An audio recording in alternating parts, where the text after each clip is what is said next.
திருப்பதியில் சொர்ணமழையும் பணமழையும்.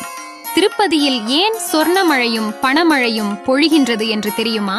இந்தியா தமிழ்நாடு சிவகங்கை மாவட்டம் காரைக்குடி நகருக்கு 6 கிலோமீட்டர் அருகே உள்ள மாத்தூர் மற்றும் இலுப்பைக்குடி கோயில்களில் கொங்கண சித்தர் தங்கமாக மாற்றிய வரலாறு ஒன்று உண்டு. கொங்கண சித்தர் தமது கடும் முயற்சிக்கு பிறகு தமக்கு கிடைத்த மூலிகையை பயன்படுத்தி இரும்பை தங்கமாக மாற்றுகிறார்.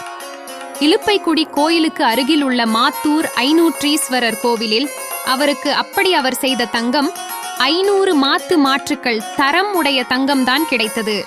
அதனால்தான் மாத்தூர் கோவிலில் தங்கம் 500 மாத்து மாற்றுக்கள் தரம் கொண்ட தங்கமே கிடைத்ததால் மாத்தூர் கோவிலில் ஐநூற்றீஸ்வரர் என சுவாமி அழைக்கப்படுகிறார். இன்று நாம் பெரும்பாலும் பயன்படுத்துவது 92 மாத்து. ஆனால் கொங்கணரோ அன்றே 500 மாத்துக்கு சென்று விட்டார். 500 மாத்து மாற்றுக்கள் தரம் கொண்ட தங்கத்தில் திருப்தி அடையாத கொங்கணர் மேலும் இன்னும் தகதகவென மேலும் அதிக தூய்மையான மாற்றுக்கள் தரம் கொண்ட வேண்டுமென்று சிவபெருமானை நோக்கி தவம் இயற்றுகிறார். சித்தர் அல்லவா?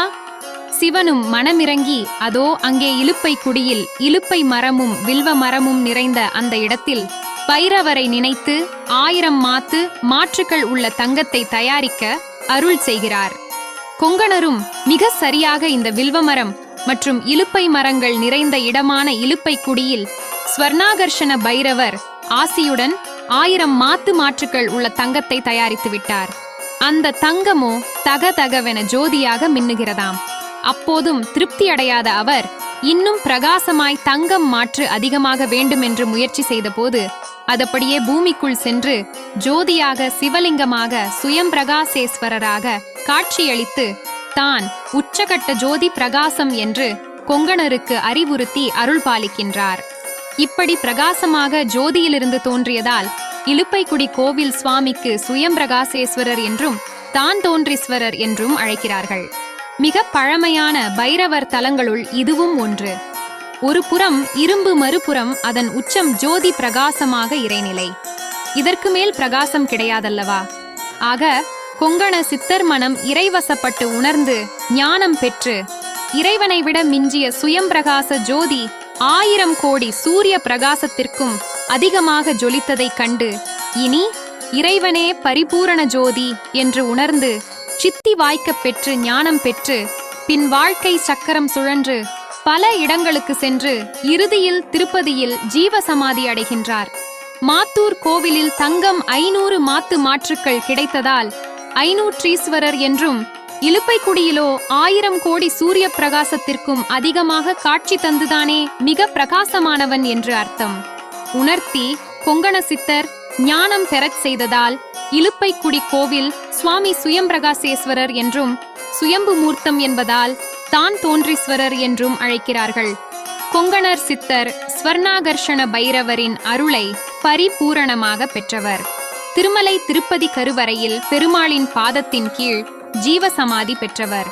கொங்கணரின் அழகிய திருவுருவம் வெகு காலமாக திருமலை பெருமாளின் உள்சுற்று பாதையில் பக்தி சிரத்தையோடு ஆராதிக்கப்பட்டும் மக்களின் தரிசனத்திற்காகவும் அனுமதிக்கப்பட்டது. ஆந்திரா முன்னாள் முதல்வர் டி. ராமாராவ் முதல்வராக இருந்தபோது கொங்கணரின் அருள் கடாட்சம் தன் மாநிலத்தை விட்டு வேறு எங்கும் போய்விடக்கூடாது என்பதற்காக கொங்கணரின் திரு உருவத்தை பொதுமக்களின் தரிசனம் செய்ய அனுமதிக்காமல் மறைக்க உத்தரவிட்டார். அதனால் கொங்கணரின் சாபத்திற்கு ஆளாகி அவரின் ஆட்சி ஆயுள் முடிவுக்கு வந்தது. இப்போதும் அங்கே மறைக்கப்பட்ட கொங்கணருக்கு ரகசியமாக பூஜை நடைபெறுகிறது. ஆனால் யாரும் பார்க்க முடியாது, அனுமதி இல்லை. பழைய அர்ச்சகர்கள் மற்றும் பெரியோர்களுக்கு மட்டுமே தெரிந்த ரகசியம் இது.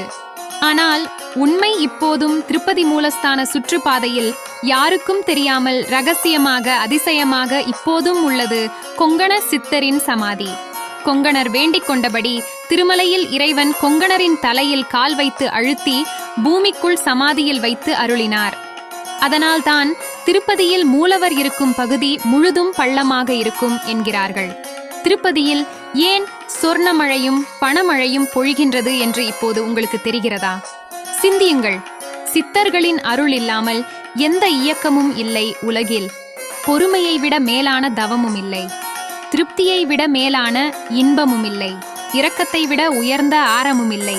மன்னித்தலை விட ஆற்றல் மிக்க ஆயுதம் இல்லை. தோல்விகள் சூழ்ந்தாலும் இருளை விளக்கும் கதிரவன் போல அதனை நீக்கி அடுத்தடுத்த வெற்றிப்படியில் கால் அடியெடுத்து வையுங்கள். முடியும் வரை அல்ல, உங்கள் இலக்கினை அடையும் வரை. இந்த விடியல் உங்கள் வாழ்விலும் விடியட்டும். முகமலர்ச்சியோடும் நம்பிக்கையுடனும் எழுந்து புதிய நாளை துவங்க இறைவன் அருள் புரியட்டும். வாழ்த்துகள். வாழ்க வளத்துடன்.